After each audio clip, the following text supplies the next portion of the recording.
They called it the Dixie Mafia. Dirty money, dead men, and silence. But Southern law didn't stay quiet for long. Buford Pusser cracked skulls. Ray Bridges and Larkin Smith took back the Gulf Coast. And Big Jim, Gordon Persons, and the Pattersons lit the fuse. This is the South's war with its own shadow, its own demons. It's Southern law versus the Dixie Mafia. Spoiler alert, there are no winners. I'm your host, Stu Donald. Let's head to the Delta. Tennessee, 1964. McNairy County sits on the Mississippi line, a lawless strip of moonshine, gambling, and murder run by the Dixie Mafia. They own the sheriff, they own the judges. Then Buford Pusser, all 6'6" of him at just 26 years of age, becomes the youngest sheriff in Tennessee history. Armed with nothing but a hickory stick, a .41 Magnum, and a death wish, Pusser declares war. 7,500 arrests, dozens of raids, 7 stabbings, 8 shootings, and he survives them all. The state line mob fights back. August 12, 1967, a dawn ambush. Pauline Pusser dies in her husband's arms. Buford's jaw is shot clean off. He still refuses to quit. Re-elected in 68, he kept right on swinging that stick until term limits forced him out in 70. The Mafia thinks it's over. It's not. Hollywood makes him a legend. But on August 21st, 1974, months before the premiere, Pusser's Corvette slams into a tree at 100 miles per hour. No autopsy. Officially, an accident. Had Big Buford had enough of a difficult life? It seems unlikely. Was it foul play? His daughter sure thinks so. Now, the Dixie Mafia never faced trial for Pauline, but every busted still, every closed brothel, every mobster with handcuffs on him and the imprint of old Buford's fist in his jaw, well, that was Buford's verdict. He carried a big stick, and he challenged an empire with it.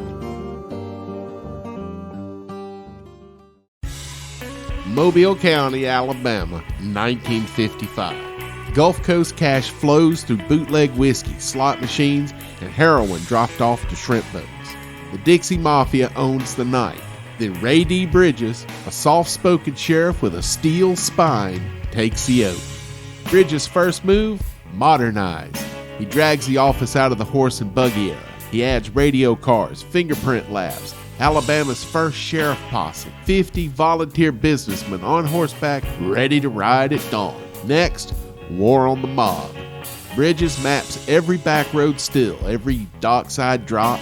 He hits the Dixie Mafia where it hurts, seizing barges loaded with untaxed liquor, shutting down floating casinos, locking up Dixie lieutenants one at a time. The Mafia answered with bullets. Bridges answered with evidence. In 1955, he cracks the murder of reform legislator Hugh Red Driver. Killing meant to silence cleanup efforts, but it had the opposite effect. Bridges worked the case himself, turning information into warrants, putting Dixie triggermen behind bars. The nation noticed. Mobile's posse marches in Eisenhower's parade, proof a modern sheriff could tame the wild coast. Then the civil rights storm hits. Bridges walks a razor's edge, enforcing state segregation laws while preventing riots. He deploys the posse to keep peace, not provoke, no fire hoses, no dogs. Critics call it compromise, supporters call it restraint. Under his watch, Mobile avoids the bloodbaths of Selma, Birmingham, Little Rock, a tense, imperfect calm that lets federal change take root. 21 years, no headlines, no movies, just cleaner streets, colder cells, and the Dixie Mafia on the run. Ray Bridges didn't carry a big stick. He built a system that outlasted every mobster. Now, I knew Sheriff Bridges. He hired my father onto the department back in 1960. He was another straight shooter just like Bridges, and they worked well together because of it. It was my father that Sheriff Bridges charged with ensuring the peaceful enforcement of federal desegregation laws and to protect the Civil Rights March on the Mobile Federal Courthouse in 1968. My dad told me that Sheriff Bridges arrived at the department every day at 8 a.m. and worked until 9 p.m., which time he would then go to B&H Grocery, which he co-owned with another former Mobile County Sheriff, William H. Holcomb. There he would then balance the day's receipts before calling it a day at midnight. I don't know if the Dixie Mafia exactly feared Sheriff Bridges, but they damn sure respected him. Harrison County, Mississippi, 1983. Biloxi's beaches hide a darker tide. The Dixie Mafia. Smugglers, racketeers, corrupt cops, running drugs, graft, and vice from Gulfport to the state line. Harrison County Sheriff Leroy Hobbs locked up for 20 years on racketeering charges. His department infiltrated, rotten to the core. Enter young Larkin Smith, deputy turned Gulfport police chief, now elected sheriff. A drug enforcement bulldog with a reformer's fire. Smith doesn't hesitate. He purges the poison, fires tainted deputies, roots out Dixie holdovers, every bribe, every blind eye exposed. Raids hit the ports hard, seized heroin shipments, busted casino skims, Dixie lieutenants dragged from back rooms in handcuffs. Smith rebuilds from scratch, employing integrity, training, community patrols, a sheriff's office that serves the people, not the mob. He maps smuggling routes, cracks corruption rings, turning Harrison County from Dixie playground to law's domain. 2 terms of iron-fisted cleanup. Enemies multiply. 1988, Mr. Smith goes to Washington. When popular Congressman Trent Lott moved to the Senate, Smith replaced him in Mississippi's 5th District. Sworn in January '89, pushing his national anti-drug wars. But August 13, 1989, a plane flight through soupy weather over the DeSoto National Forest ended in tragedy. 45 years old, gone. Officially, pilot error. But there are whispers. It wasn't an accident. Larkin Smith didn't just wear the badge, he forged it anew. From Dixie Mafia's grip to congressional halls, his flight echoes. Corruption falls to those who stand tall. Now, I was a college freshman when Larkin first took over the sheriff's department at Gulfport. I was a county away going to school. I remember a lot of the incidents that happened here. Was a big fan of Larkin as a sheriff. His daughter and I attended the same school, although we weren't really friends. And the whole campus was saddened when the news of Congressman Smith's plane going down. I witnessed firsthand the change in the streets of Gulfport and Biloxi. Crime went down significantly when Larkin Smith was in office, and as a young guy trying to tackle the world, I appreciated that. Larkin Smith was the sheriff from 1983 to 1988 and a congressman in 1989, but he's an eternal guardian. The Dixie Mafia's reach stretched far beyond Biloxi. Into the hills of Tennessee, the swamps of Louisiana, the strip clubs of Dallas, and even the barbecue joints of Birmingham. They didn't need a national syndicate. The South was their canvas, and corruption, their brush. Phenix City, Alabama, 1954. Across the Chattahoochee from Fort Benning. It's a soldier's paradise gone hellish. Gambling dens, houses of ill repute, rigged elections, all run by the Phenix City machine, a Dixie Mafia stronghold. Bootleggers, pimps, and crooked cops rake in millions. Local law is bought and paid for. State officials were terrified. That is, until old Albert Patterson stepped up. A tough-talking lawyer from Opelika, Patterson joined the fight in '52. He exposed the machine's grip, sheriffs on payroll, judges in pockets, and murders covered up. He ran for Alabama Attorney General, promising to destroy the machine. His message resonated with the people of Alabama as he won the 1954 primary held in May. The Dixie bosses panicked.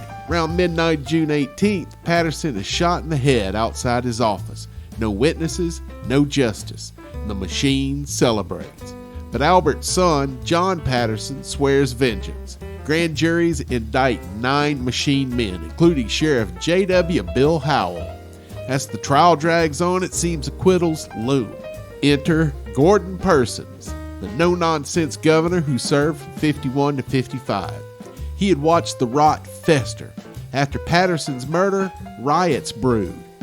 On July 22nd, Persons declared martial law, the only time post-Reconstruction it had been declared in a U.S. city. 500 National Guard troops flood in. They seized slot machines, padlocked joints, jailed the mayor for obstruction. Liquor licenses were revoked. Fair elections enforced. Within months, the machine was crumbling. 20 arrests in all, and the indictment stuck, every last one of them. John Patterson won the AG office that his father died trying to achieve. He prosecuted relentlessly, sending a message to the underworld. Dixie operatives flee or fold. As for Governor Persons, he retired a hero in '55, turning over the office to Big Jim Folsom, who took over the fight. The new governor maintained the National Guard's presence in Phenix City. Persons' martial law also continued. Folsom kept boots on the ground, backed John Patterson's indictments, smashed every slot machine, and exiled every machine boss. Persons started the fire. Folsom dropped a tanker full of gasoline on it.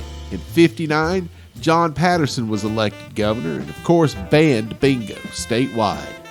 The Pattersons, 2 generations of them, etched reform in stone.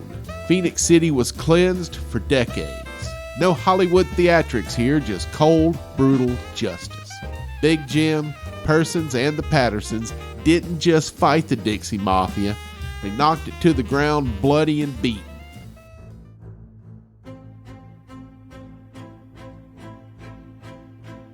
The battle between good and evil is a paradox. It can't be won, only fought.